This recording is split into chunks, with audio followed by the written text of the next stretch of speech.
Venezuela is a country of striking natural beauty, and one of the most highly urbanized countries in Latin America. It has some of the world's largest proven oil deposits as well as huge quantities of coal, iron ore, bauxite and gold. Yet many Venezuelans live in poverty, often in shanty towns, some of which sprawl over the hillsides around the capital Caracas.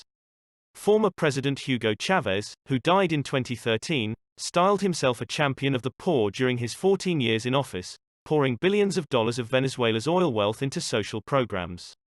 But the government of his successor, Nicolas Maduro, has had to struggle with plummeting oil prices and an economic and political crisis that has left Venezuela in a state of near collapse. President Nicolas Maduro has governed since March 2013, following the death of his mentor Hugo Chavez. He was re-elected president for a second six-year term in May 2018, in a poll marred by an opposition boycott and claims of vote rigging. At the time, Venezuela was in the throes of a deep economic crisis, with rampant inflation and lack of basic necessities, despite boasting the world's biggest oil reserves. Mr. Maduro failed to undertake any significant reforms of the state-run economy, and established a constituent assembly to bypass the National Assembly and strengthen his grip on power. In early 2019, opposition leader Juan Guaido declared himself interim president and appealed to the military to oust President Maduro. The European Union, United States, and most Latin American countries recognized Mr. Guaido, leaving President Maduro dependent on the army and the international support of Russia and China. Venezuela's political polarization is mirrored in the media. State TV coverage routinely ignores the opposition. Critical and exile media operate online. Many journalists have fled because of threats and physical dangers, says Reporters Without Borders.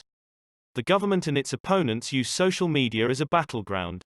1810 Venezuelans take advantage of Napoleon's invasion of Spain to declare independence. 1829-30 Venezuela secedes from Gran Colombia.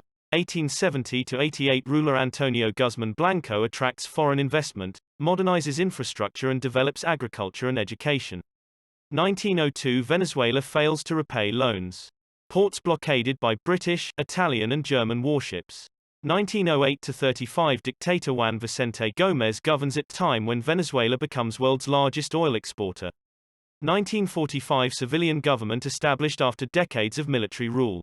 1948 President Romulo Gallegos, Venezuela's first democratically elected leader, overthrown within 8 months in military coup led by Marcos Pérez Jiménez. 1964 Venezuela's first presidential handover from one civilian to another takes place when Raúl León is elected president. 1973 Venezuela benefits from oil boom and its currency peaks against the US dollar, oil and steel industries nationalized. 1983-84 fall in world oil prices generates unrest and cuts in welfare spending. 1989 Carlos Andrés Pérez elected president amid economic depression, launches austerity program with IMF loan. Riots, martial law and general strike follow, with hundreds killed in street violence. 1998 Hugo Chavez elected president amid disenchantment with established parties, launches Bolivarian revolution, that brings in new constitution, socialist and populist economic and social policies funded by high oil prices, and increasingly vocal anti-US foreign policy. 2013 President Chavez dies at age 58 after a battle with cancer.